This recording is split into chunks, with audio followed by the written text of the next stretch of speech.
la maestra Irene Pisanti. Mientras se van alistando, leeré brevemente su reseña. Irene Pisanti es bióloga y tiene una maestría en ciencias por la Universidad Nacional Autónoma de México. Trabaja en el Departamento de Ecología y Recursos Naturales de esta misma facultad. Tiene interés en ecología vegetal, especialmente en aspectos relacionados con la ecología de poblaciones y la colonización de ambientes perturbados y extremos, así como en el uso sustentable de los recursos y en la gestión del mismo. Ha participado continuamente en actividades de docencia y se ha desempeñado como coordinadora del Programa de Conservación de Ecosistemas de la Comisión para la Cooperación Ambiental y como coordinadora de asesores de la Presidencia del Instituto Nacional de Ecología. Damos la palabra entonces y la moderación de esta mesa a la maestra Irene Pisanti. Buenos días, muchas gracias por estar aquí en esta reunión que mucho tiene de histórico, ciertamente, y mucho tiene que celebrar. Vamos a irnos muy rápido, ajustándonos mucho a los 10 minutos de intervención de cada uno de los ponentes, a fin de poder dar el espacio para que haya un intercambio de ideas, para que haya preguntas y que haya opiniones, y esto es lo que hará a esta reunión más constructiva. El panel que tenemos, a mí me da pena estar sentado con tanta lumbrera, la verdad. El doctor Rodolfo Lassi no nos va a acompañar, pero dejó unas intervenciones hacia el final. Él tiene una larga trayectoria en asuntos atmosféricos y de cambio climático, tiene una maestría en el MIT de Massachusetts, ocupa el cargo de subsecretario de Planeación y Política Ambiental en la Secretaría de Medio Ambiente y Recursos Naturales, ha sido coordinador de programas y proyectos del Centro Mario Molina, estuvo en las primeras instancias públicas y políticas de contaminación atmosférica en la Ciudad de México, y como les digo, desafortunadamente no va a estar presente, pero nos dejó un textito que vamos a leer al final. El doctor José Luis Samaniego Leiva tiene un doctorado en Economía por parte de la UNAM y actualmente es director de la División de Desarrollo Sostenible y Asentamientos Humanos de la CEPAL. Fue director del Centro de Transporte Sustentable de la Ciudad de México, fue coordinador de Asuntos Internacionales de la Secretaría de Medio Ambiente, Recursos Naturales y Pesca, y tiene una muy deslumbrante trayectoria que garantiza que lo que vaya a decir, aunque sea en 10 minutos, va a ser extremadamente relevante. Mariana Panuncio es maestra en Biología de la Conservación por la Universidad de Maryland, es bióloga de origen por el Mount Holyoke College y actualmente es la directora de Cambio Climático para Latinoamérica y el Caribe en el World Wildlife Fund, donde lidera el tema de mitigación y adaptación del cambio climático con conocimientos técnicos y políticos sobre la cooperación regional. A mí me da mucho gusto que haya una persona de una organización no gubernamental, como les decíamos antes, a las organizaciones de la sociedad, y que sea por parte de este World Wildlife Fund, que ha sido pionero en tantas iniciativas. El doctor Ignacio Rubio es doctor en Geografía por King's College de Londres, maestro y licenciado en Sociología por la UNAM. Actualmente es profesor investigador de tiempo completo del Centro de Estudios Sociológicos en la Facultad de Ciencias Políticas y Sociales de la UNAM, es miembro del SNI y su interés de investigación es el riesgo y la ecología política. Forma parte de la Red Latinoamericana de Investigadores Sociales para la Prevención de Desastres y del Comité Directivo del Grupo de Investigación sobre Riesgo e Incertidumbre de la Asociación Internacional de Sociología. Finalmente, la doctora Ana Cecilia Conde, que obtuvo su licenciatura y su posgrado, incluido el doctorado en la UNAM, en Ciencias de la Tierra, con una especialidad en Física de la Atmósfera, así que un poquito del asunto sí sabe. Cursó la licenciatura en Física y la maestría en Geofísica en la Facultad de Ciencias y actualmente es coordinadora general de adaptación al cambio climático en el INEC. Y bueno, podría yo hablar de cada uno de ellos mucho rato, pero creo que lo importante es que ellos hablen por sí mismos, y estoy segura que ustedes podrán después de esto decir, oye, te faltó decir, porque realmente estamos con un panel que es un gran privilegio, y vamos a arrancar tal cual con el doctor José Luis Samaniego. Por favor. Muchas gracias, Irene, vieja colega y compañera de muchas batallas desde hace muchos años. Y saludos a mis colegas del panel, agradezco la invitación al Senado y a todos los que ayudaron a que este foro se pudiera hacer posible. Y la razón por la que me ponen en primer lugar es porque desde la CEPAL de alguna manera tenemos una visión regional y vemos algunos problemas compartidos. Entonces, yo quisiera hablar de tocar 3 puntos con ustedes. Puntos comunes en el problema de la adaptación, el problema de las métricas y después tratar de dejar sembrada en ustedes la idea de que se pueden hacer cosas prácticas, inmediatas, como lo planteó Lassi, como lo planteó Amparo Martínez, para poder poner en marcha la agenda con el nivel de conocimiento que ya tenemos. Esta lámina que tienen ustedes atrás, que es la única que voy a presentar, corresponde a un trabajo que se hizo con base en la cooperación española, con la Universidad Hidráulica de Cantabria, que es un centro singular de investigación en Europa sobre cuestiones marinas y costeras, y con nosotros. ¿Y qué es lo que se produjo con esto? Ustedes están viendo ahí la expresión de una base de datos numérica en un visor referenciado geográficamente. En este caso es un Google, y lo que tienen ahí es el impacto esperado por erosión de playas, por la combinación de variables, ¿como qué? Como la subida del nivel del mar, como el cambio en el oleaje, como el cambio en el oleaje que hace que los ingenieros diseñen la ola significante, cambio en la dinámica de los arrastres de sedimento, cambio en la dirección del viento, cambio en la temperatura, cambio en la marea meteorológica, cambio en la marea astronómica. Proyectado al año 2040. ¿Con base en qué? Bueno, con base en las series de observaciones, primero con boyas y después con satélites, de 1948 al 2010. Y se verifica efectivamente lo que nos decía Amparo Martínez, se ha ido acelerando la subida del nivel del mar. Y hoy, por lo menos, el promedio está en 3 milímetros por año, lo cual tiene a su vez una proyección en la cuña del mar que entra a tierra. Y es aproximadamente de cada milímetro, 1,5 metros de repercusión en avance sobre el borde costero. 10 milímetros, 150 metros y así. Quiere decir esto que existe un bien público, que es un bien público de información de libre disponibilidad. El que quiera puede bajar la base de datos que proyecta hasta el año 2100 lo que va a suceder con cada una de estas variables. Lo que están viendo ahí es qué pasa si nosotros elegimos poner sobre la pantalla, sobre el visor, cada una de esas variables. ¿Ok? Este es conocimiento disponible, pero hoy los procedimientos de manifestación de impacto ambiental que aplican al borde costero son fotografías de hoy, con base en lo que pasó hace unos pocos años. Cada institución, cada inversionista que va a desarrollar un proyecto hace su manifestación de impacto ambiental con base en la experiencia pasada, no con el nuevo conocimiento disponible.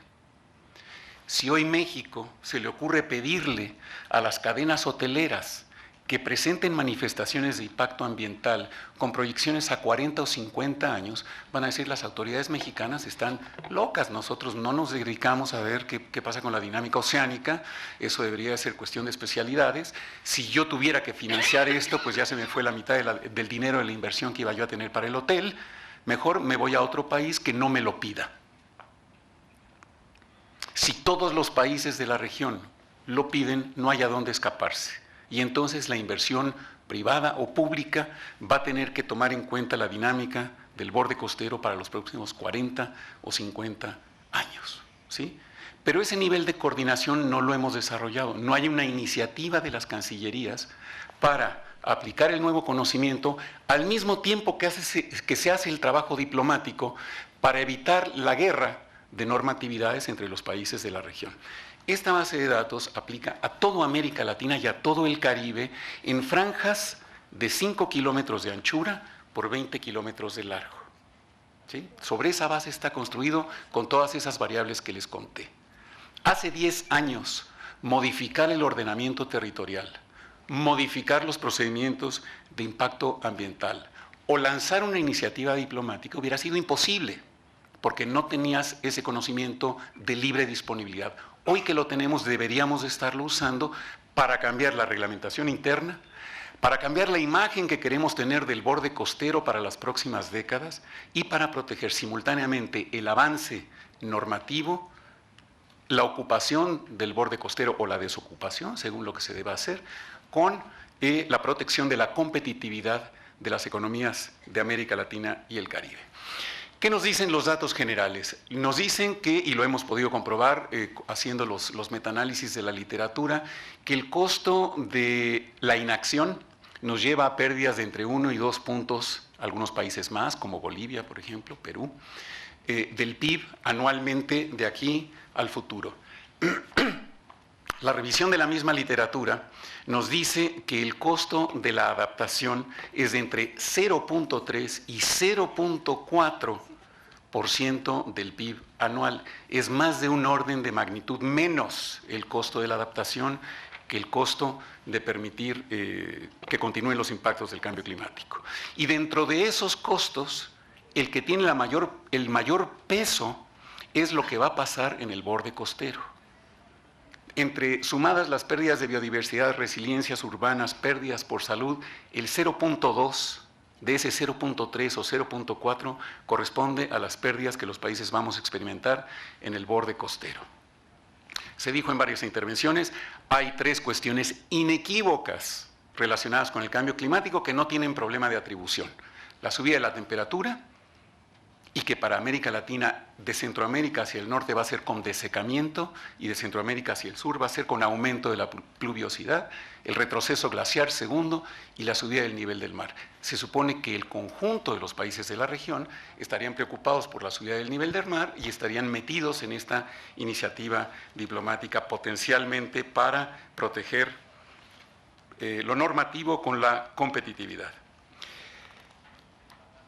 Ojalá se pudiera hacer una métrica, hay grupos trabajando en armar métricas, lo mencionó Lassi, que es básicamente el resultado de resiliencia, es la combinación de vulnerabilidad con capacidades. En capacidades está el ingreso, está el conocimiento, está la cantidad de bienes públicos, en vulnerabilidad hay muchas vulnerabilidades. Ojalá se pudiera llegar a un índice consensuado, compartido, de estas 2 variables, de vulnerabilidad y de capacidad, y poder combinar entonces la noción de países capaces y vulnerables, capaces y no vulnerables, no capaces, vulnerables, no capaces, sí vulnerables, para vaciar ese cuadrante. El cuadrante de los no capaces, muy vulnerables. Esa debería de ser la primera meta de adaptación. Termino diciendo que en acciones que se podrían tomar en el corto plazo, tenemos en el plano nacional la coordinación entre autoridades, también lo planteaba Lassi. En este caso, y para el ejemplo que estoy utilizando, por ejemplo, de defensa, de marina, de comunicaciones y transportes, de zona federal marítimo terrestre, de Semarnat, de los gobiernos estatales y los municipios que están en el borde costero, para consensuar cómo quieren que se vea ese borde costero y se exprese en el instrumento de ordenamiento territorial. Segundo, modificar, también con el visto bueno de todas estas instituciones, cómo se van a pedir las manifestaciones de impacto ambiental de ahora en más. ¿Solo la foto de hoy o podemos proyectar décadas hacia el futuro, sobre todo si pensamos oleoductos, ferrocarriles, infraestructura hotelera, etcétera, etcétera? Y eso combinarlo con una iniciativa diplomática en la región de América Latina, de modo que la inversión se encuentre con, por lo menos en este campo, condiciones equiparables y que nos evitemos una guerra de inversiones para buscar las regiones más laxas para operar. Me parece que hay 2 cuestiones adicionales y esto responde a la pregunta de lo cultural hace un momento. Amparo mencionó un montón de alternativas para los humedales, para las cuencas costeras, etcétera, en donde básicamente se están testeando pilotos, son alternativas de ingeniería, que está muy bien.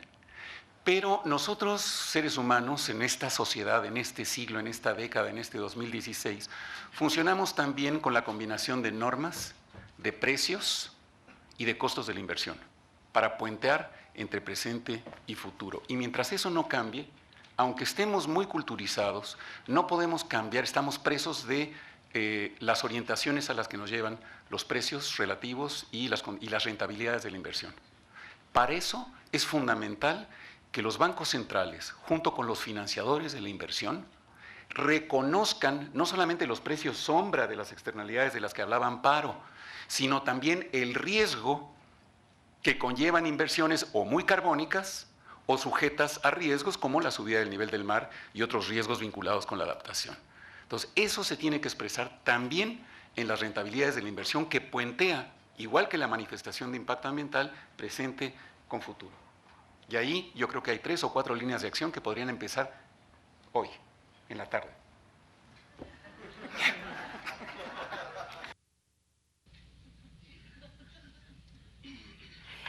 Bueno, muchas gracias al doctor Samaniego también por haberse disciplinado muy bien con el tiempo.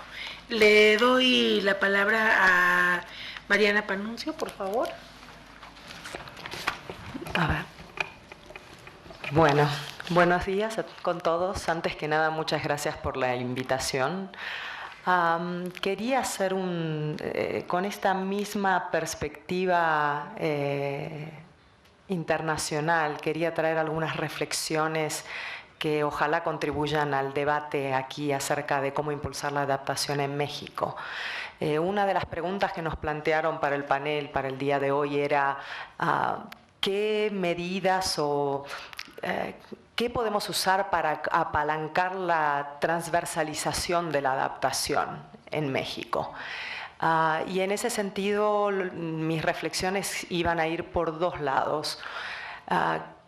Básicamente me parece que lo importante es que México, y cuando digo México me refiero a México a instancias gubernamentales y México como sociedad civil, que es importante que México siga aprovechando el marco global para poder generar un círculo virtuoso que impulse la adaptación en el país.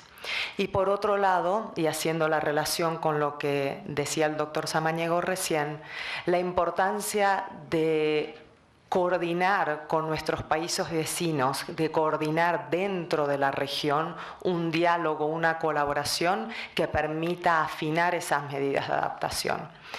Entonces, con respecto al primer punto, ya varios, han hablado del Acuerdo de París, un acuerdo histórico porque sienta una dirección clara hacia dónde deberíamos ir todos, si realmente nos queremos mantener por debajo si queremos mantener el incremento de la temperatura global bien por debajo de los 2 grados y ojalá por debajo del 1,5 grados. Lo que dice el acuerdo, como ya ha sido mencionado, es que no solo tenemos que trabajar en la mitigación, también tenemos que trabajar en la adaptación y los daños y las pérdidas. Y plantea este acuerdo lo que no hemos tenido nunca, que es una meta global de adaptación, que insta a preparar, a disminuir la vulnerabilidad, a tomar medidas para incrementar la resiliencia. Pero por otro lado también tenemos un sistema, una arquitectura que ahora de abajo hacia arriba llama a todos los gobiernos a tomar medidas cada vez más ambiciosas. Estas son las llamadas contribuciones nacionales o INDCs, y también establece de que van a haber momentos cada 5 años donde vamos a poder hacer balances de si entre todos estamos haciendo suficiente. Y de la misma manera el acuerdo reconoce también de que tiene que haber instancias de cooperación porque hay muchas preguntas que aún no me he podido responder. Hay mucho que tenemos que aprender y nos podemos beneficiar de un diálogo y también una cooperación desde el punto de vista de financiamiento, transferencia de tecnología y fortalecimiento de capacidades. ¿Por qué traigo todo esto a colación aquí? Porque la pregunta es cómo México en sus discusiones internas a nivel nacional puede usar los foros internacionales como lo ha hecho hasta ahora para seguir avanzando. ¿Y a qué me refiero con esto?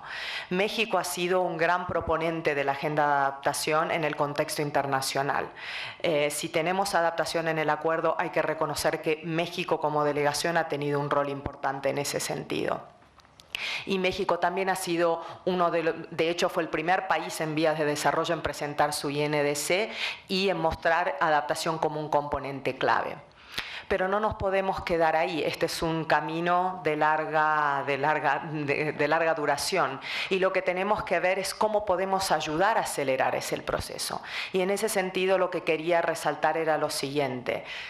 La contribución, lo que se ha puesto en el acuerdo es importante, nos da la dirección, nos da un marco, pero no es suficiente. ¿Y por qué digo que no es suficiente? Porque mucho va a depender de la prioridad que se le dé al tema, del nivel de inversiones que se haga y de la velocidad con la que avancemos. Y en ese sentido, entonces, es responsabilidad de todos instar a que los gobiernos y a que actores no gubernamentales ampliemos el campo de acción. Entonces, tomando el INDC que ha sido planteado, que todos los países pusieron sobre la mesa en este último año, en el 2015, estos son contribuciones nacionales propuestas. Pero estas son contribuciones nacionales que todos sabemos fueron hechas a las corridas. Se hizo lo mejor que se pudo, pero realmente hay mucho por afinar. Y tenemos un momento, en el 2018 es el primer momento, donde va a haber un diálogo, se llama un diálogo facilitado a nivel global, donde se van a mirar las propuestas de contribuciones nacionales y se abre el espacio a poner nuevas contribuciones actualizadas, mejoradas, afinadas sobre la mesa.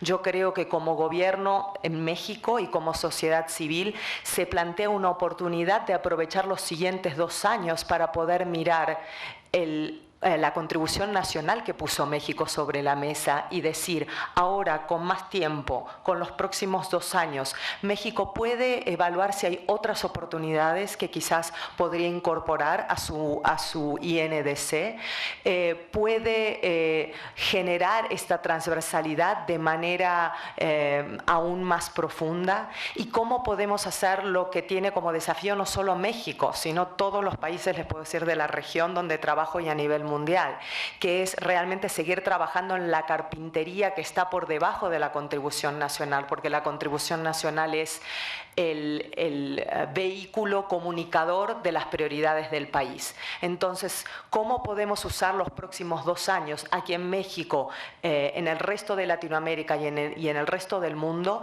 para revisar esas contribuciones y realmente seguir apuntando el proceso de institucionalización de la adaptación, profundizar las medidas que se estén proponiendo de tal manera que esas contribuciones, digamos, nacionales puedan ser bien implementadas?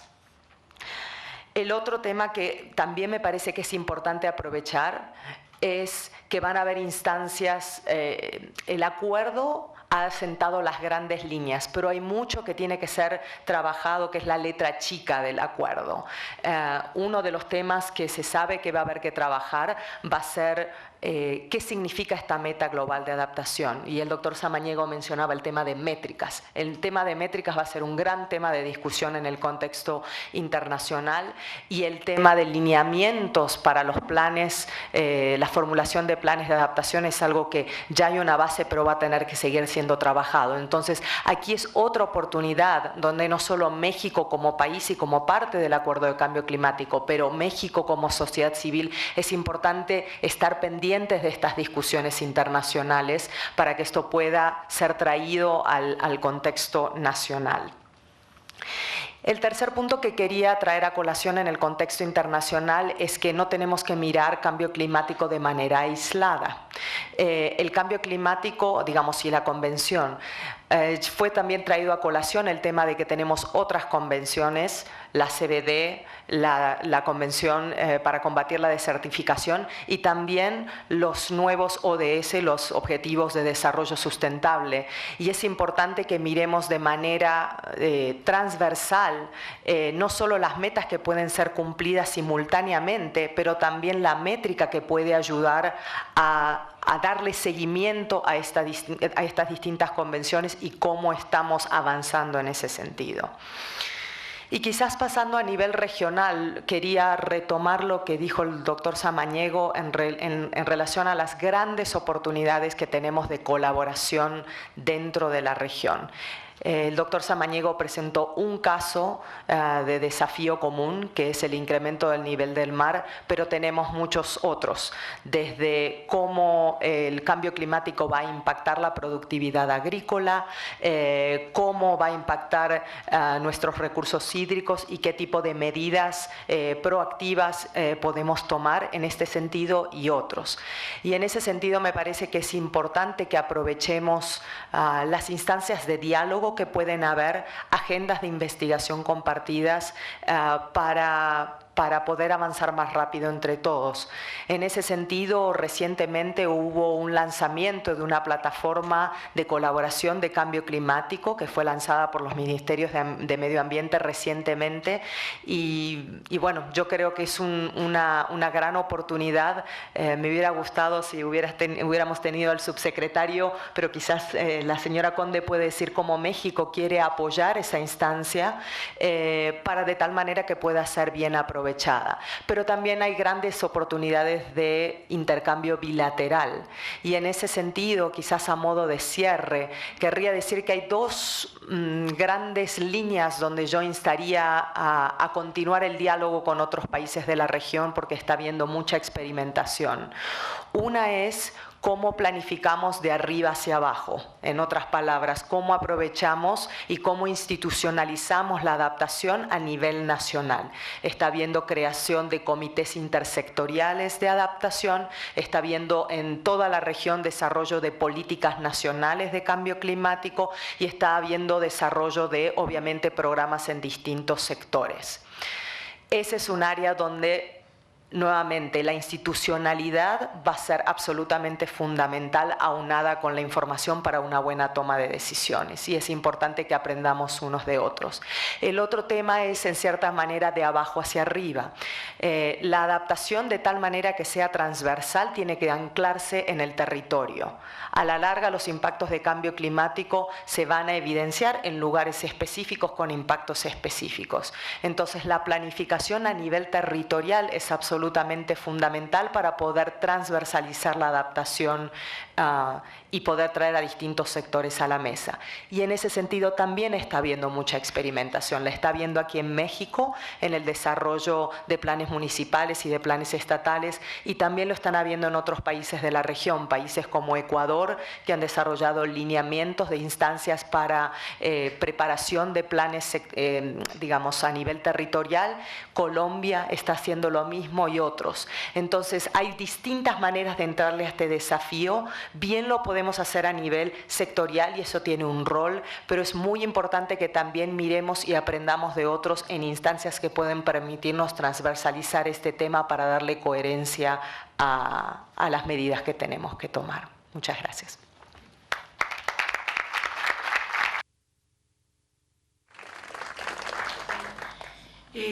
Muchas gracias, Mariana.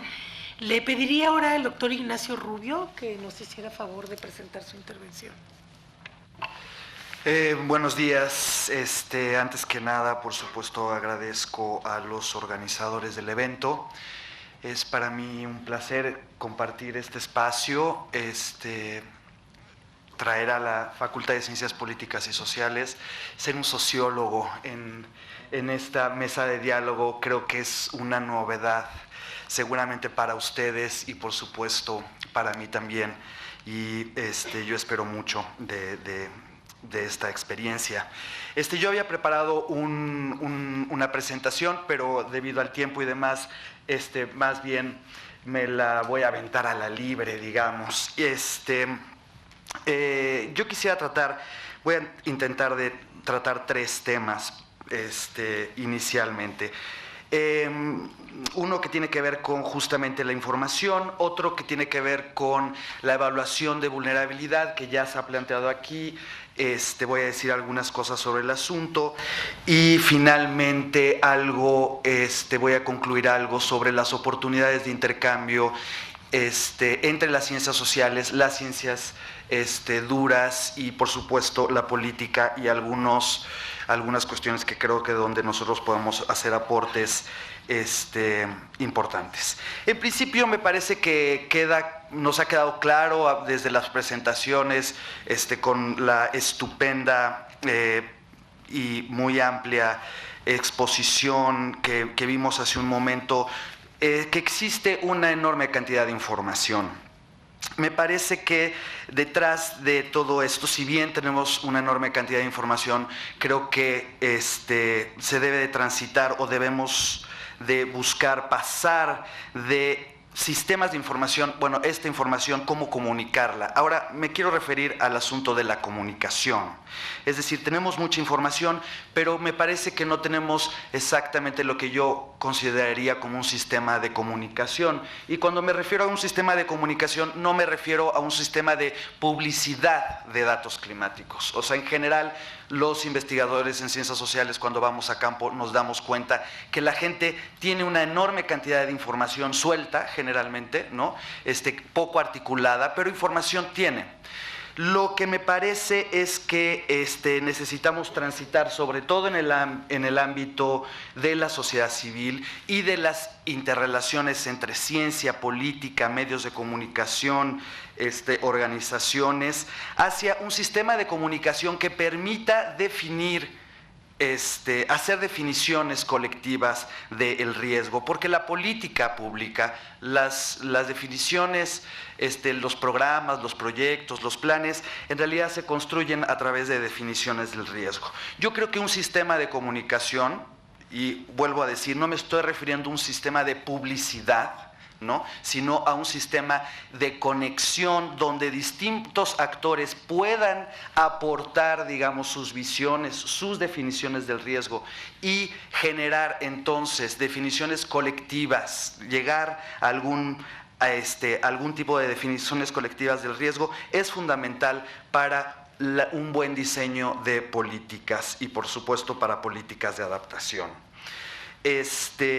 Diría yo que hay 5 componentes, que ya lo mencioné: la ciencia, por supuesto, la política, los medios de comunicación, las organizaciones gubernamentales y también, digamos, la población con distintos tipos en distintos tipos de órdenes. Yo creo que deben de formar parte de este sistema de comunicación abierto, horizontal, y dinámico. Bien, ese es el primer punto. Esto yo creo que permitiría definiciones del riesgo colectivamente vinculantes. Un segundo punto, quisiera decir algunas cuestiones sobre la vulnerabilidad. Yo he trabajado mucho el tema de la vulnerabilidad desde la perspectiva de los desastres. Quisiera decir que existen en América Latina desde hace 2 décadas por lo menos, desde finales de los 80s, muchos trabajos que han puesto el tema de la vulnerabilidad en la mesa, básicamente en relación a los desastres. Y creo que el tema de la medición de la vulnerabilidad ha dado lugar a una gran cantidad de discusiones, a una gran cantidad de metodologías, algunas más operativizables, otras menos, digamos, ¿no? Yo lo que quisiera proponer aquí son 2 asuntos, tengo 2 preocupaciones que quisiera compartir con ustedes. En principio, la primera tiene que ver con relación al espacio y al territorio. Me parece claro, y creo que también emerge de lo que hasta aquí hemos escuchado, que es la dimensión espacial, la dimensión territorial, es la dimensión fundamental en la que se expresan los problemas y en la que se describen los problemas.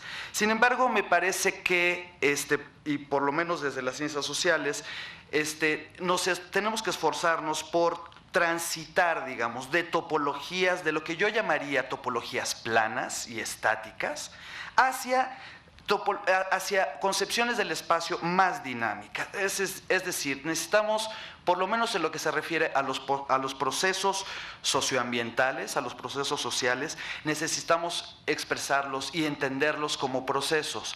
Muchas veces estos procesos no se pueden expresar en mapas, ¿no? Tenemos que de alguna u otra forma transitar hacia geografías no representacionales, en el sentido de que todo lo tenemos que ver en un mapa. Hay muchas formas de representar procesos sociales, y son procesos complejos. Creo que cuando hablo de procesos sociales me voy a referir a 3 que pocas veces están en la mesa: procesos de segregación espacial, procesos de apertura del espacio y del territorio que generan cambios fundamentales y, por supuesto, procesos de correlación espacial, ¿no? Creo que muchas veces uno de los problemas es que las intervenciones, tanto de la política como también las inversiones y también de los particulares, las formas de crecimiento generan procesos de segregación espacial que dificultan entonces, ¿no?, digamos, avanzar hacia formas de integración que permitan conectar el espacio. Muchas veces, digamos, yo trabajo, por ejemplo, el tema del turismo, inversiones para abrir espacios generan sinergias, a veces negativas, a veces positivas, que no son estudiadas más allá de la localidad donde se pone la inversión. Es decir, no se trata de dejar los mapas para nada, no estoy diciendo eso. Lo que creo que es que hay que integrar, digamos, esta dimensión de los procesos, ¿no? Y realmente tratar de omitir las topologías planas, lo que yo llamo topologías planas. Bueno, eso es un componente, y esto creo que es importante porque es muy difícil expresar la vulnerabilidad. Cuando nosotros utilizamos estas topologías planas, lo que vemos cuando tratamos de ver la vulnerabilidad social es exposición, y confundimos exposición por localización. Es decir, una topología plana lo que nos lleva es a medir la vulnerabilidad en términos de exposición, y la exposición nos lleva a localizarla. Entonces, la casa está cerca del río, el lugar está en una zona inundable, la zona es baja, puede tener sequías. Esta forma, aun cuando sabemos y la definición del IPCC y demás de vulnerabilidad es exposición más sensibilidad, en general lo que vemos si revisamos los programas y demás es una reducción de la vulnerabilidad a la exposición y una reducción de la exposición a la localización. Me parece que esta es una forma reduccionista de ver el problema. Creo que indudablemente debemos de pasar a una forma más compleja, a integrar otros elementos. Indudablemente la localización es fundamental, no se trata de negar la localización, sino se trata de pasar a otra cosa. Yo tengo dos propuestas o tengo dos ideas sobre cómo se puede hacer esto. En principio, creo que siempre cuando se hacen análisis de vulnerabilidad, un paso que generalmente se omite es poner en evidencia lo que yo llamo estructura de vulnerabilidad. Es decir, como se dijo hace un momento, la vulnerabilidad no solamente no emerge nada más de la relación entre los sujetos, los grupos, la infraestructura y el clima. La vulnerabilidad es una relación entre sujetos también, entre sujetos sociales. La vulnerabilidad es una expresión de la desigualdad. La vulnerabilidad tiene que ver con la presencia de agentes que bloquean, obstaculizan, dificultan algunas dinámicas y funcionamientos que minan las capacidades y que minan las libertades de los sujetos. Nos tenemos que hacer una idea, siempre que vamos a abordar la vulnerabilidad, por lo menos desde mi perspectiva, nos tenemos que hacer una idea de esto que yo llamo estructura de vulnerabilidad, y que probablemente no se puede reducir a un indicador, sino tenemos que tener una visión general. Yo diría, primero, una visión general. ¿Quiénes son los actores que están involucrados en un escenario de riesgo, a cambio climático? ¿Cuáles son las dinámicas de este escenario? Y una vez que tenemos esta idea, podemos pasar a evaluar ya la vulnerabilidad de los actores, de los sectores. Bien. Ese es un primer punto. Un segundo punto sería que yo creo, y aquí, qué bueno que hay un economista, porque tal vez podemos nutrir esto. A mí me parece que el tema de la vulnerabilidad lo debemos de devolver también al tema del bienestar. No lo podemos sacar. Y ayer, reflexionando en esto, me parece que tenemos metodologías que están muy enfocadas en el problema de las capacidades, ¿no? Para evaluar la vulnerabilidad. Yo creo que hay que integrar, siguiendo aquel trabajo muy viejo ya de Amartya Sen, sobre la evaluación del bienestar, el problema de los funcionamientos y de las libertades. Es decir, cuando nosotros evaluamos, integramos el problema de los funcionamientos, pasamos de preguntarnos si esta casa resiste a preguntarnos si la gente es capaz de tener alojamiento. Es decir, los funcionamientos no necesariamente son justamente, digamos, son necesidades internas de los sujetos y que nos darían, me parece a mí, una perspectiva distinta, menos focalizada necesariamente en la infraestructura, que muchas veces es a lo que reducimos el tema de la vulnerabilidad. Es decir, sin lugar a dudas, la adaptación es un funcionamiento deseable para los sujetos. La capacidad de adaptarse es la posibilidad de adaptarse, la posibilidad de migrar, la posibilidad de decidir un cambio en las cosechas, la posibilidad de vestirse bien, de alimentarse bien, de tener buena salud. Son funcionamientos adecuados y que la gente busca, pero que se pueden resolver de muy distintas formas. El problema es que cuando nos focalizamos en las capacidades, a veces quedamos con que un piso firme es la única forma de tener seguridad frente a los huracanes. Y no, lo que nos interesa es el funcionamiento, de poder asegurarse frente a los huracanes, no tener necesariamente piso firme. A veces puede ser, a veces no puede ser. Es más, un piso firme a veces puede minar el funcionamiento, ¿no?, de algunas comunidades. Entonces, la propuesta es, y yo creo que hay que discutirlo, avanzar hacia integrar funcionamientos adecuados, logros de funcionamiento de los sujetos y de las comunidades para evaluar la vulnerabilidad. Y, por supuesto, integrar las libertades, ¿no?, también en esto. Finalmente, me quisiera referir, me salté una cuestión anterior con relación, pero bueno, me la voy a saltar. Voy a decir dos cosas donde creo que nosotros podemos, los científicos sociales, podemos avanzar y podemos cooperar. Creo que hay dos cuestiones.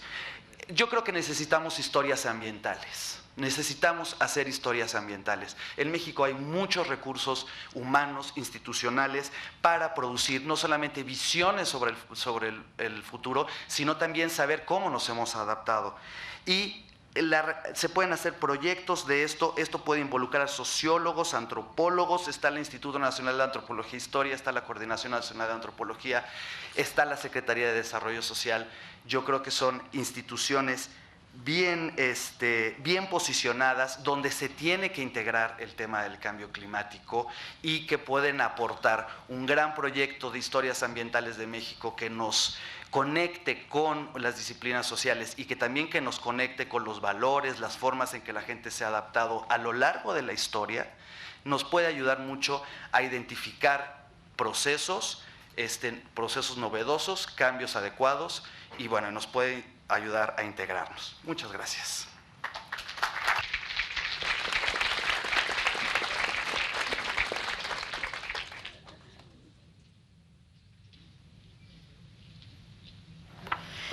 Bueno, vamos a darle la palabra ahora a la doctora Conde. La tengo más cerca para apretarle los tornillos si se pasa de tiempo. Y sí, me pasa.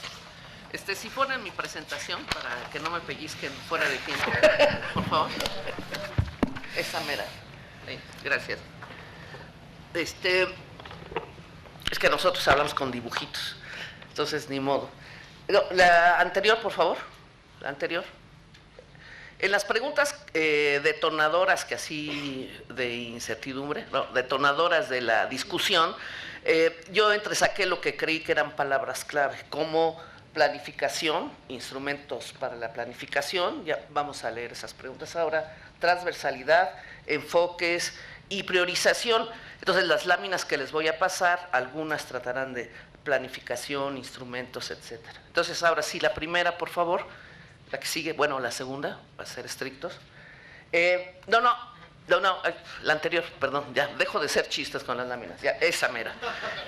Esta es una figura que creamos en el capítulo 1 del segundo grupo del IPCC, justo el último reporte, el quinto reporte, en el que tratamos de sintetizar esta idea de, si voy a planificar, bueno, eso no viene, dice trayectorias futuras, pero es una de las palabras clave de esta mesa.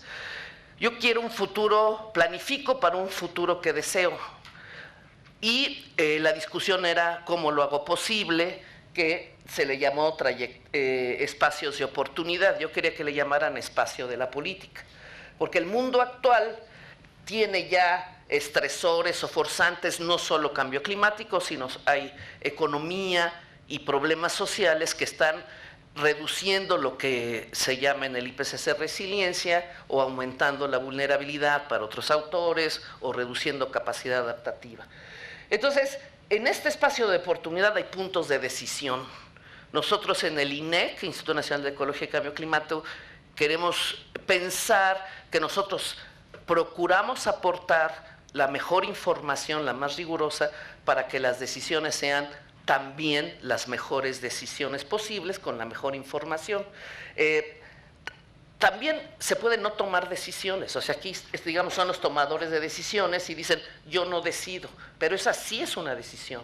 Y las trayectorias que se pueden seguir al no decidir por las condiciones globales pueden ser a un mundo bajo en resiliencia y de alto riesgo, ¿no? Entonces, la que sigue ahora sí, el doctor Lassi, la que sigue, por favor.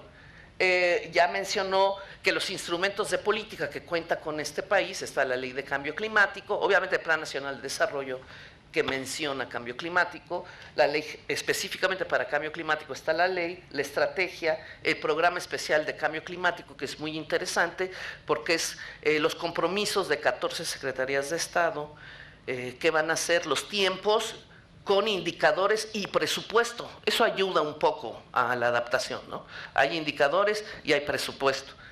Hay leyes estatales en algunos casos que vamos a ver, y obviamente todo va a estar ahora permeado por la contribución nacionalmente determinada de México y el Acuerdo de París que se firma este 22. Con todo, México entró con ventaja porque algunas cosas que nos quedaron por consenso en el acuerdo, México las tiene por ley, por la estrategia o por el programa. Entonces, muchas cosas nosotros las haremos. Por ejemplo, se debatió mucho enfoque de género, México empujó, pero si no ha quedado, está en el Plan Nacional de Desarrollo, y el enfoque de género en los estudios de cambio climático tiene que ser. O sea, no es un problema de si se quiere o no se quiere, ¿verdad? Es parte de lo que está en la estructura y en la Ley de Cambio Climático. La que sigue.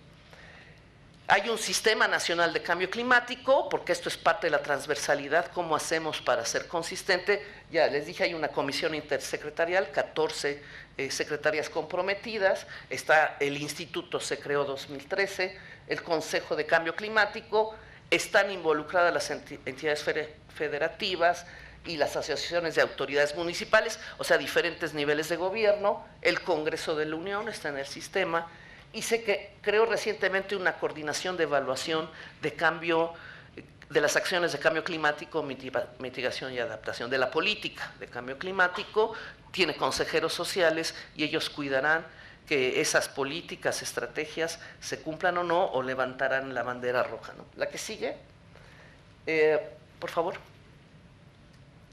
Estos son los programas estatales, se ve fatal, pero el chiste es que los estados hacen su programa estatal de cambio climático, su inventario, pero también algunos ya crearon una comisión estatal, como la Comisión Intersecretarial Federal. Hay comisiones estatales de cambio climático y leyes estatales de cambio climático. Al primer bimestre de 2014, por ejemplo, había 14 estados que concluyeron, unos en desarrollo, otros en planeación.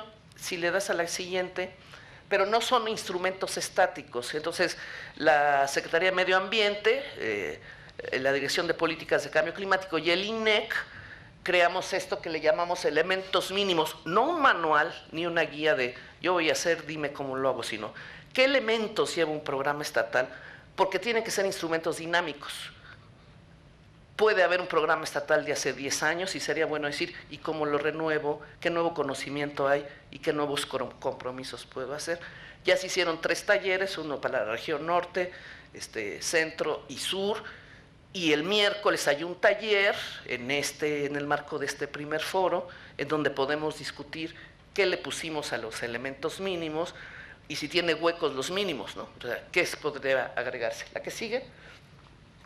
Esta es una de las preguntas, es cómo pueden los estados saber sus municipios más vulnerables. En el programa especial de cambio climático comparamos todos contra todos, los más vulnerables esperábamos que quedaran en el sur-sureste, con criterios de exposición, sensibilidad y una componente muy importante, capacidad de adaptación, en términos de individual, social, financiera, ayuda algo la lana, como diría Manolito, ¿verdad?, de Mafalda, pero también capital natural. Tiene o no ha conservado su vegetación, sus recursos hídricos, etcétera. Entonces, aumentar o disminuir esas capacidades me permite saber si aumentaría o no la vulnerabilidad, pegado con lo de aumentan los eventos extremos, cambian el clima en algunas regiones más aceleradamente que otra, ¿no? De que es la parte de exposición. Y finalmente lo pusimos estado por estado, para no decir los más vulnerables, pues váyanse al sureste, que todos los demás estamos felices, ¿no? Entonces, por estado, ¿quiénes son los más vulnerables comparado con el estado mismo? La que sigue, esta ya se ha mencionado muchas veces, tenemos compromisos de cambio climático, esta es la convención, esta es la de biodiversidad y esta es de combate a la desertificación. ¿Es un problema global? Sí, acordado en París, una meta y que van a estar métricas y discusión de cómo monitorear y evaluar. Pero en realidad, si le das rápido, si hemos de hablar de adaptación y acciones de adaptación, estamos no decir me voy a adaptar al clima, lástima que pierdo toda la biodiversidad o los suelos fértiles, sino tengo que hacer esos puenteos y un programa integral con una visión de territorio, como ya se dijo aquí, ¿para qué? Para tener este desarrollo sustentable. Las que siguen, afortunadamente ya les pasaron, si le das, más, la que sigue. Esta es el ejemplo que puso Amparo. Efectivamente, ahí tenemos una visión de adaptación basada en ecosistemas, sí, en el Golfo de México. Está el enfoque de género que ya les mencioné, 3 niveles de gobierno, y tratar de alinear las acciones de INTA, CONAGUA, CONAM, que luego va uno caminando y se tropieza con alguien de CONAM. Dice, bueno, ¿y qué está haciendo? Ah, pues yo estoy haciendo aquí acciones, no sé qué. Entonces, tratar de coser esas acciones, trata de integrar presupuestos, personal, conocimiento, etcétera. Entonces, esta es la idea de este tipo de proyectos. La que sigue, este es también otro enfoque, un enfoque de cuencas. O sea, uno dice, sí, la adaptación es local y vive cuenca abajo y arriba se portan, hacen un cochinero y nosotros nos estamos portando perfecto, ¿no? Entonces ya nos talaron, nos echaron químicos, se contaminó, etcétera. Pero ¿cómo no nos adaptamos?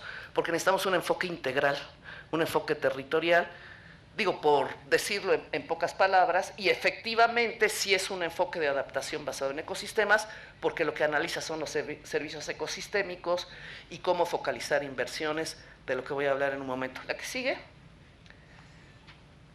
También es cierto, si hemos de priorizar, es que tenemos que tener una idea clara qué queremos con la adaptación. Según el IPCC y nuestra ley de cambio climático, adaptación tiene que provocar cambios en prácticas, procesos y estructuras. ¿Qué nos ayudaría a decir qué pongo primero y cómo mido si es adaptación o no? Pero nosotros en esto de los elementos mínimos decimos, en esta credibilidad, o sea, no desde aquí el centro les voy a ir a hacer voy a decir cuáles son las acciones de adaptación, sino se tiene que involucrar a la población y a la mejor ciencia posible, como ya mencioné. Reversibilidad, hay que tener cuidado que si nos equivocamos, ups, ya no hay bosque. Bueno, ni modo, pero era una buena idea, ¿no? Entonces, para adaptarse. Y equidad.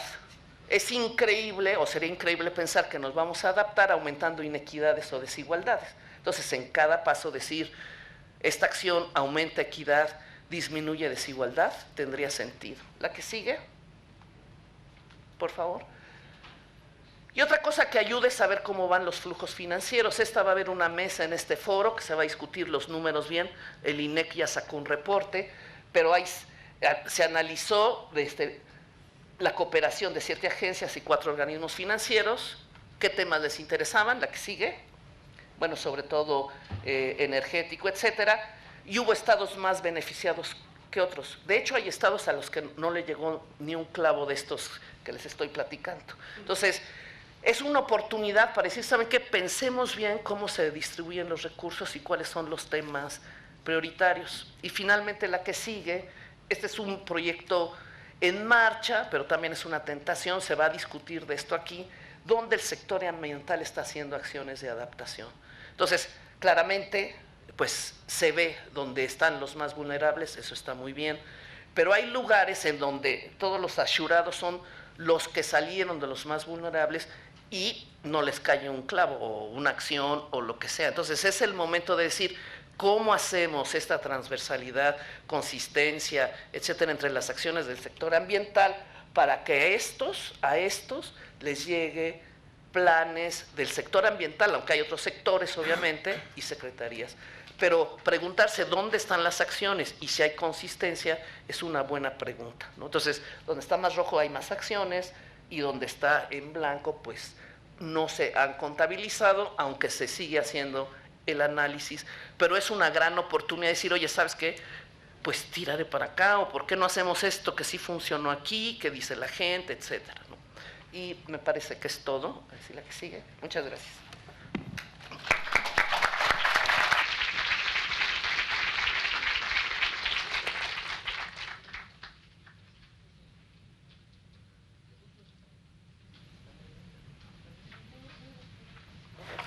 Bueno, como mencionó la doctora Conde, había una serie de preguntas alrededor de las cuales se les pidió a los ponentes que hoy nos acompañan que trabajaran. Me voy a permitir leerlas hasta ahorita porque por dos motivos. Uno es que el maestro Lassi contestó sus preguntas y es lo que vamos a leer. Y la otra es porque a la hora de que ustedes planteen sus preguntas a este panel, sí me voy a permitir suplicarles que se centren en estos temas. Uno de los riesgos cuando uno tiene a este grupo de personas enfrente es querer preguntarles hasta con qué le podemos quitar unos bichitos blancos que le salieron al rosal del jardín. Y hay 3 días para preguntar muchas cosas, pero hoy, en este momento, nos vamos a centrar en los siguientes temas.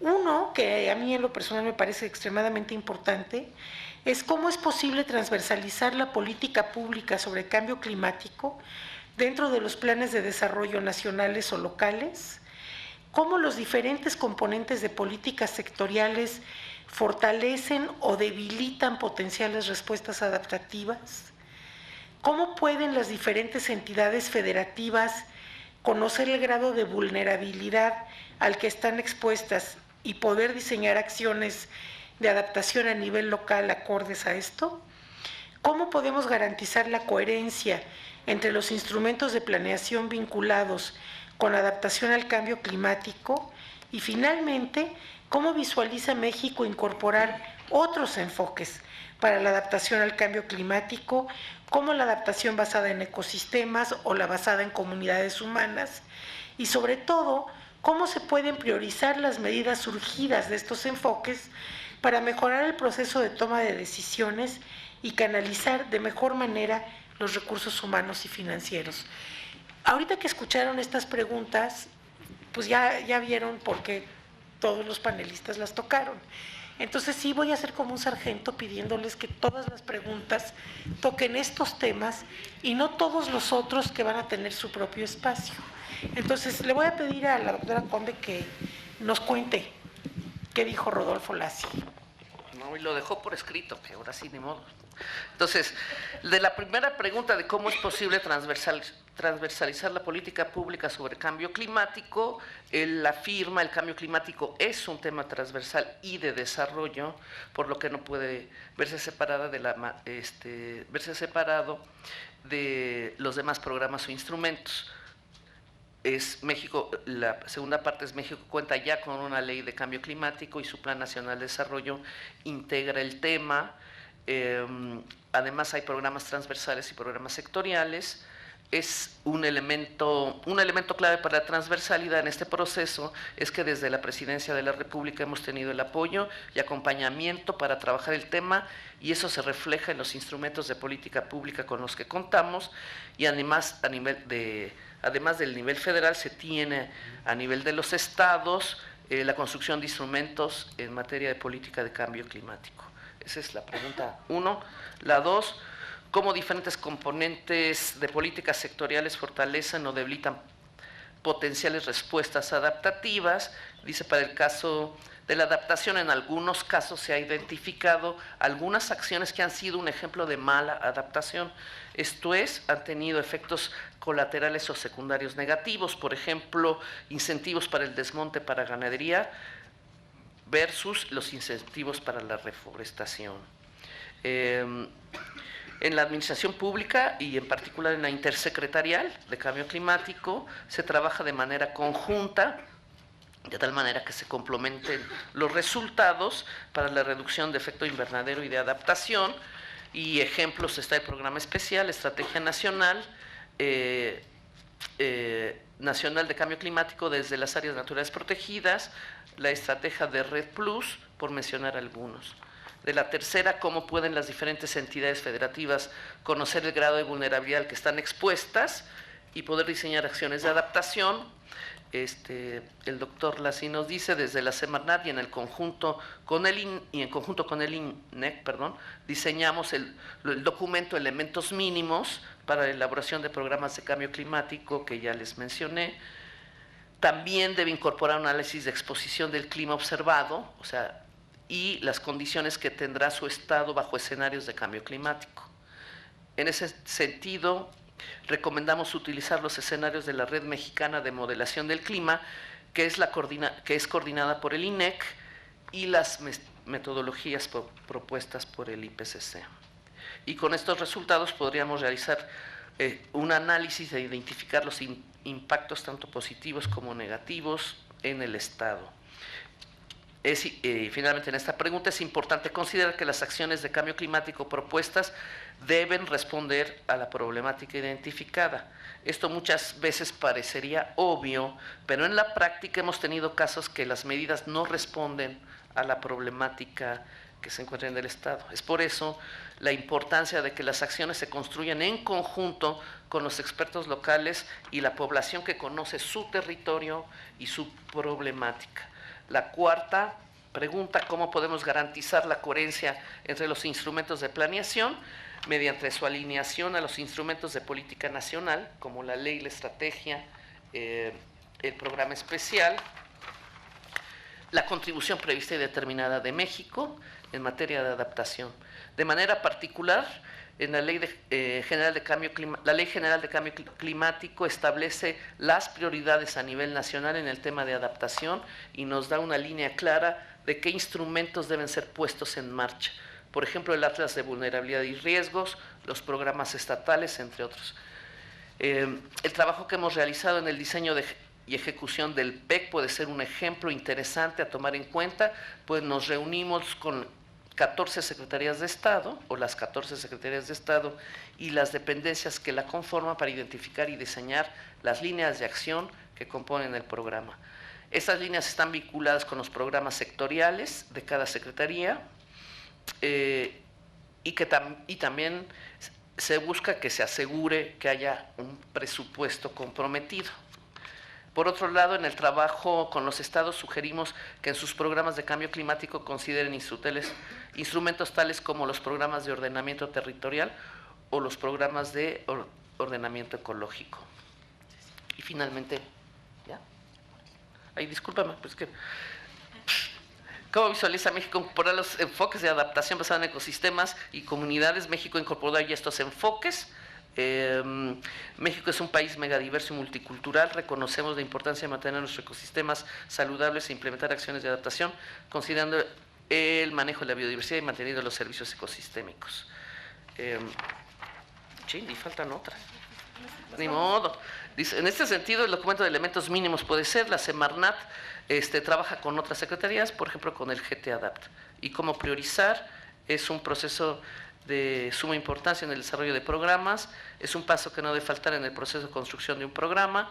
En el caso de México, la Semarnat sugiere tomar en cuenta criterios de la estrategia y utilizar herramientas como las desarrolladas México, Alemania en GIZ. Ya, gracias y perdón.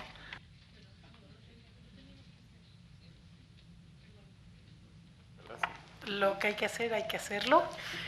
Yo creo que si alguien quiere consultar un poco más detalladamente lo que el doctor Lassi dejó, podemos prestarles esto. Entonces, les vamos a pedir que nos pasen sus preguntas por escrito, porque estamos muy sobre el tiempo. Quisiera saber cuánto tiempo tenemos para preguntas. ¿A quién le preguntamos cuánto tiempo tenemos para preguntas? Porque ya nos... ¿Perdón? El siguiente file empieza a 12:35, o sea, ya nos cortamos un tiempo. Sí, pero empezamos tarde. Cortamos más hacia el receso y decir, nos quedan 12 minutos. 12. Entonces, a lo mejor no da tiempo tanto de hacerlo por escrito. Sí, es lo que quiero hacer, pero... A ver, si ya tienen preguntas escritas, estaría padrísimo que nos las fueran pasando. ¿Y dirigidas aquí? Las que están dirigidas hacia una persona en particular, acaba de llegar una para la doctora Conde, se la voy a pasar en lo que nos llegan las otras y las puedo ir agrupando. ¿Puedes leerla o quieres que la lea? Perdón. Sí, ya te la- Así como está, de que sorpresa. tenemos como nada. Hasta el año 2020 los países deberán formar estrategias nacionales para la reducción de riesgos de desastres basadas en evaluaciones de riesgo. Marco de Sendai para la deducción. ¿Cómo asegurar la articulación de estas estrategias con las de adaptación al cambio climático?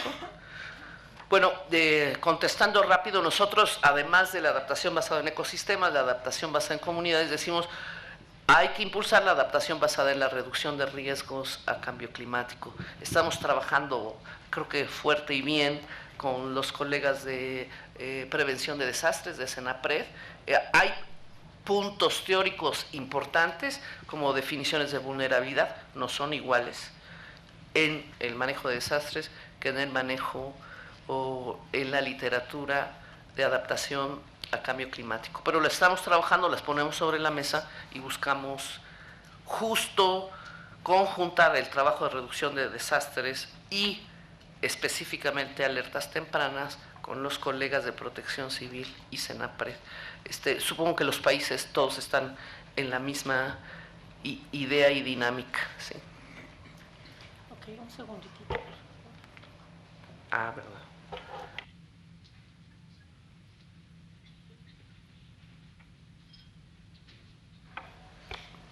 Tengo dos preguntas que versan directamente sobre la adaptación y que están relacionadas. Una pregunta explícitamente cómo es que México está impulsando acciones y mecanismos de adaptación para bajar las vulnerabilidades con el acuerdo de asociación transpacífica, y la otra explica que considera pues que la adaptación es una tarea de toda la sociedad y se refiere en particular a un comité técnico de cambio climático que se conformó en Oaxaca solo por miembros de la sociedad civil, del sector académico y del sector privado, y que han logrado un esquema de gobernanza. Y pregunta que, dado que ninguno de los panelistas habló de ellos, si consideran que esto tiene, que qué viabilidad tendría extender este esquema a nivel nacional. Y hay otras dos preguntas, pero mientras les pediría a los panelistas si pudieran abordar estos dos aspectos, uno que es así como una cosa muy, muy grande, una escala muy grande, y otra una escala muy puntual, muy localizada, y que como ya vimos, estas dos escalas están intrínsecamente relacionadas. No sé quién quiera iniciar. José Luis, gracias. Brevemente, mira, yo creo que durante la mañana lo estuvimos escuchando, hay una especie de antinomia entre mitigación y adaptación. Y lo que yo quiero decir, nomás para que quede en el récord, es que no toda mitigación carece de valor social. Hay mitigación que tiene un alto valor social y no toda adaptación es de alto valor social. Tú puedes acabar haciendo acciones de adaptación que desigualan en lugar de igualar. ¿Sí? Por ejemplo, adaptar los sistemas de riego de la agricultura de riego es muy distinto que adaptar la agricultura campesina en un país donde esos dos grupos sociales están claramente diferenciados. O adaptarse para proteger la propiedad inmobiliaria de un cierto sector a proteger otra. Entonces, hay que distinguir muy bien. ¿Sí? Dentro de adaptación y mitigación hay inclusiva, más inclusiva, menos inclusiva. Comité técnico tipo Oaxaca, por organismos sociales. Uno se imagina que, por supuesto, la sociedad tiene un margen de acción y que es importante. Si yo soy un inversionista privado, si soy una ONG, etcétera, ojalá tuviera la misma inquietud que debería de tener el sector público.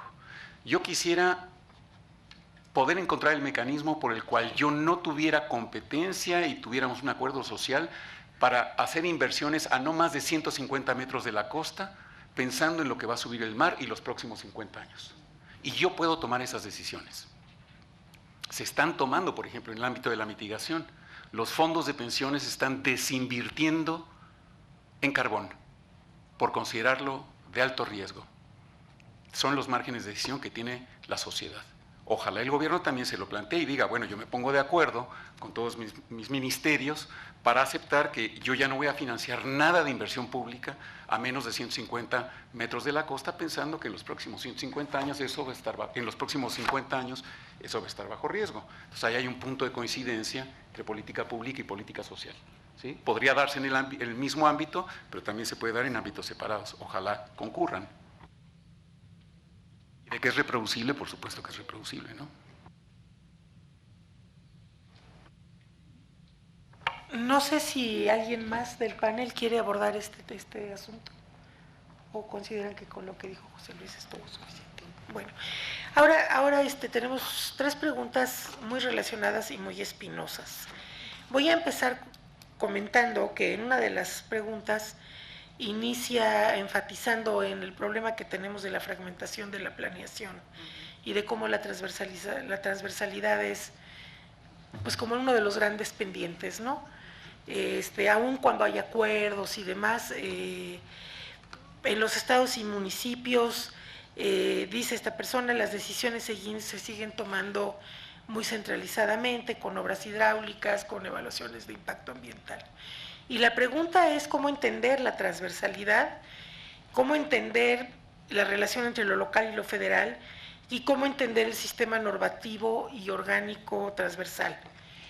En un siguiente nivel hay una persona que pregunta si hay incentivos o si podemos diseñar incentivos para algo que es el meollo de la transversalidad, que es la coordinación interinstitucional e intersectorial, y pregunta por ejemplos reales de éxito, presupuesto público y reconocimiento político. Y en el siguiente nivel, pregunta a una persona cómo pueden los emprendedores sumarse a esta corriente, cómo pueden, si hay apoyo, si hay alguna política pública al respecto, ¿no? No sé, es un tema que en muchos sentidos es como, insisto, el gran pendiente, ¿no? A estas alturas del campeonato, todas las oficinas gubernamentales deberían de ser medianamente al menos oficinas de medio ambiente y no lo hemos logrado, ¿no? Entonces no sé quién quiera contestar esto. Cecilia. Yo quisiera solo apuntar que un gran reto en la transversalidad de los diferentes niveles de gobierno, en las colaboraciones de diferentes comunidades, organizaciones de la sociedad civil, los académicos y las instituciones, etcétera. Hay que decir que la adaptación no es un proceso feliz en la que todos nos vamos a ir acercando sin existir choque de intereses.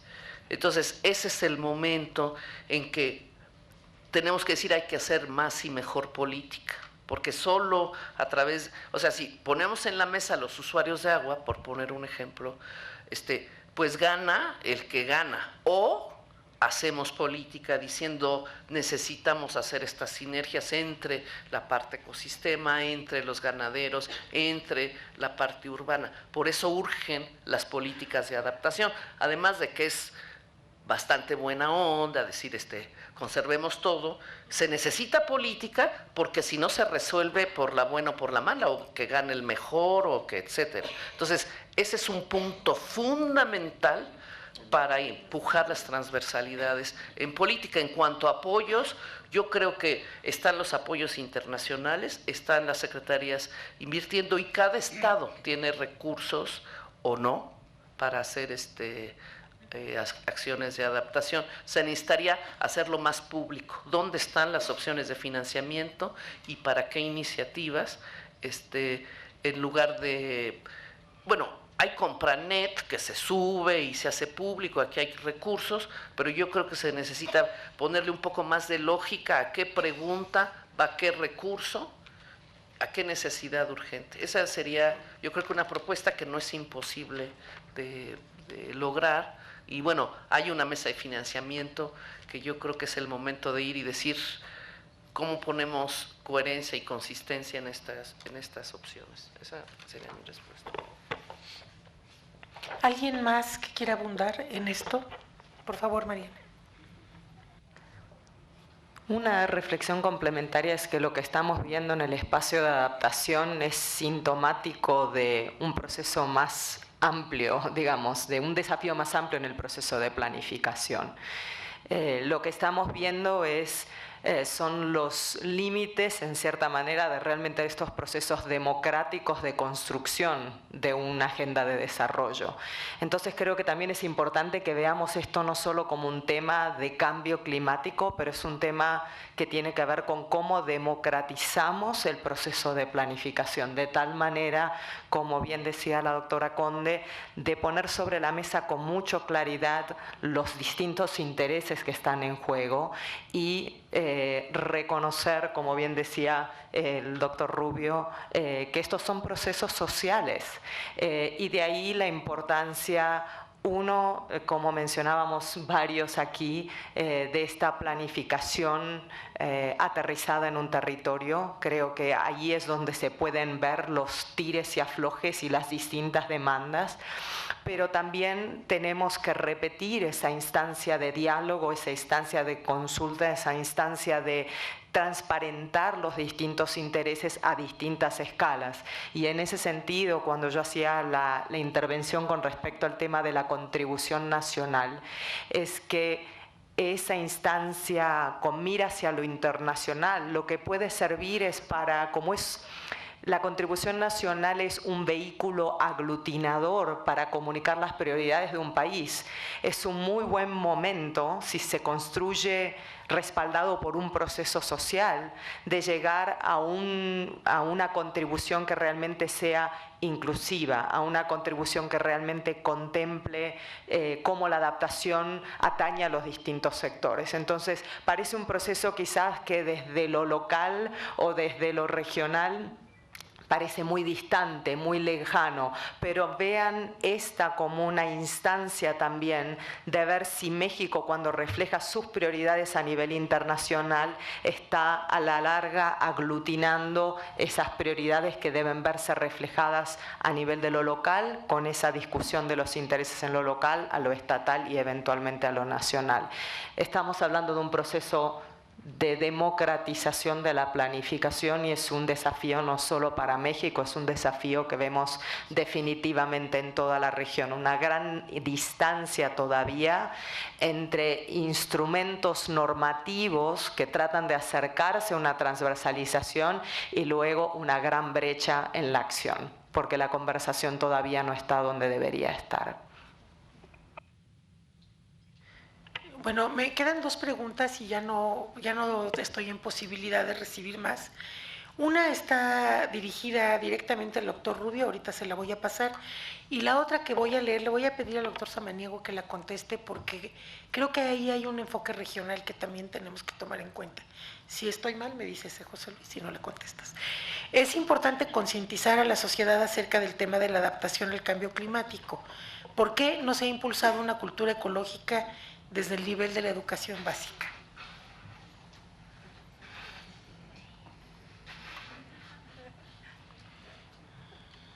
Este es de doctorado, ¿no? Sí.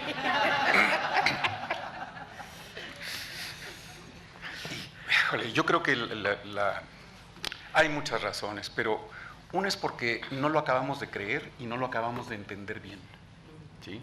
Entonces, lo decía Amparo en la mañana, todavía hay argumentos de los negacionistas a 21 COPs y a unos cuantos años de 1989, que fue en 89 fue el primer reporte del IPCC, o antes incluso.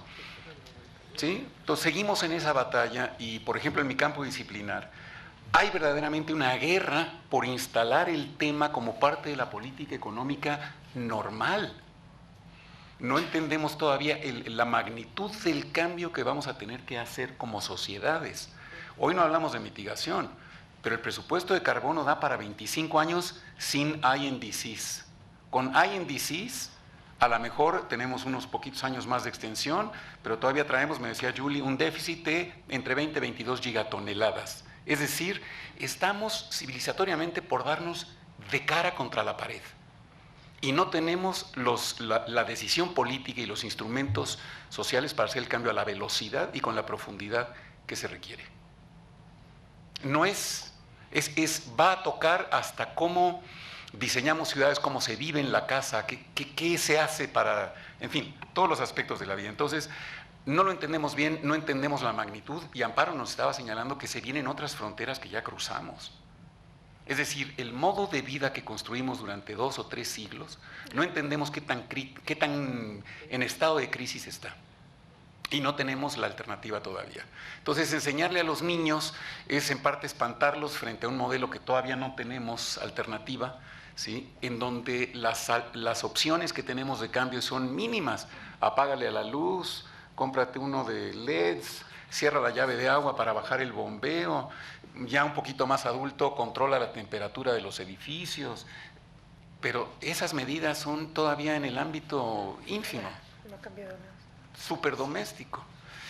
Incluso no nos estamos dando cuenta cómo con el Acuerdo de París se produce una reproducción a escala de lo que ha venido siendo la discusión climática de los últimos 20 años, en donde ha habido una gran pugna entre subrayar una cosa, minimizar la adaptación, repartir la carga económica del esfuerzo.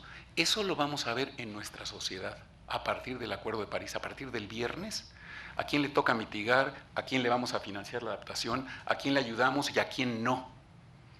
Y se van a tener que redefinir soberanías. Este ejercicio de democracia, ¿sí? Va a tener que abarcar de qué es potestad del municipio frente al cambio climático, frente a la subida del nivel del mar, qué es potestad del gobierno estatal y qué es irrenunciable para la nación. Y no puede pasar en estos temas como pasó con el Hoy No Circula, de que un gobernador, ¿no? O un municipio pone o no pone un programa. Esto no puede pasar. Entonces va a implicar una redefinición de soberanías, una redefinición de asignación de cargas y la construcción de una visión de sociedad muy profunda y alternativa. Ahí yo creo que ya le vamos a poder enseñar a los niños algo así como que esta es una transición en lugar de solamente es un desastre y con medidas de mayor alcance. Pero ahorita estamos como muy limitados y nos acusamos culpables esta generación de no haber educado mejor a los hijos en esto. Por favor, adelante. Gracias, doctor Samaniego. Y me gustaría, hablando del último punto, solicitarles a todos ustedes y pedirle a Hatsiri suba una iniciativa ciudadana muy interesante, que ya lo había comentado en otro foro, pero no recibí ningún correo, que es la Ley General, Ley General Integral y Sustentable de las Costas Mexicanas. A mí me gustaría muchísimo que me ayudaran a legislar en este tema. Es ciudadana, hecha por expertos, pero qué mejor que todos ustedes que están aquí para contribuir a que esta ley tan importante pase. Y así como traemos la 3 de 3, y que es una iniciativa fuerte, buena, y que me gustaría que fuera a todos lados, pues también pedirle su apoyo y su contribución para leer la iniciativa y las observaciones que tengan. Así es que, por favor, Hatsiri, no te veo, pero Hatsiri es la secretaria técnica de la Comisión Especial de Cambio Climático. Por favor, súbela ahí a la página y espero comentarios. Gracias. Bueno, y para cerrar, la pregunta para Ignacio es, ¿de qué manera se podrían generar mapas dinámicos y qué implica? Y piden un ejemplo. Bueno, hay muchísimas metodologías para hacer esto. El puntito que no traté es que el INEC, y una cosa que no han hablado y me parece muy importante, subió una cosa que se llama la plataforma de datos abiertos en cambio climático. Les recomiendo que entren a la página, es muy interesante. En general funciona un poco como un mapa digital de México, es decir, tenemos sobre todo capas y se van cruzando capas. Sigue siendo un poco esta cuestión un poco plana. Digamos, hay formas de representación, ya les digo que no tiene que ver necesariamente con mapas, se utilizan esquemas, bueno, es que es muy difícil expresarlo, pero hay formas de combinar, digamos, series de tiempo con dinámicas espaciales, combinar, por ejemplo, cuestiones que tienen que ver con el tamaño según la importancia. Por ejemplo, en mapeos colectivos lo que se utiliza muchas veces es a partir de cómo la gente evalúa cierto recurso, independientemente de realmente el tamaño que tiene, del lugar que ocupa ese recurso, si ese recurso es sumamente relevante justamente para un funcionamiento de la comunidad, como que crece, ¿no? Y otros recursos que tal vez no son tan importantes se minimizan a pesar de que, independientemente de cuánto ocupan en el espacio físico, digamos. También, ya les digo, hay como series de tiempo y demás. Y con relación a la plataforma de datos abiertos, que me parece que es una muy buena iniciativa, yo creo que también justamente lo que hace falta es abrir estos elementos como para insertar las posibilidades de que los ciudadanos, las organizaciones se registren e incorporen datos locales, ¿no? Hay muchas iniciativas como, bueno, en Estados Unidos tienen Citizen Science, cosas así, que se hacen ejercicios, se proponen experimentos y los usuarios de estas plataformas pueden alimentarlas, ¿no? Pueden alimentarlas, porque por lo que tenemos ahorita son plataformas que tienen ya todos estos datos y uno lo que puede hacer es hacer mapitas, pero no puede alimentar. Yo creo que en realidad hay ahí un buen horizonte de trabajo. Gracias. Bueno, les agradezco muchísimo a los panelistas su profunda conciencia del tiempo y les agradezco muchísimo a ustedes que hayan estado tan atentos. Creo que ha sido un panel muy rico y lo voy a cerrar aquí porque estamos ya comiéndonos el tiempo de la mesa que sigue. Muchísimas gracias.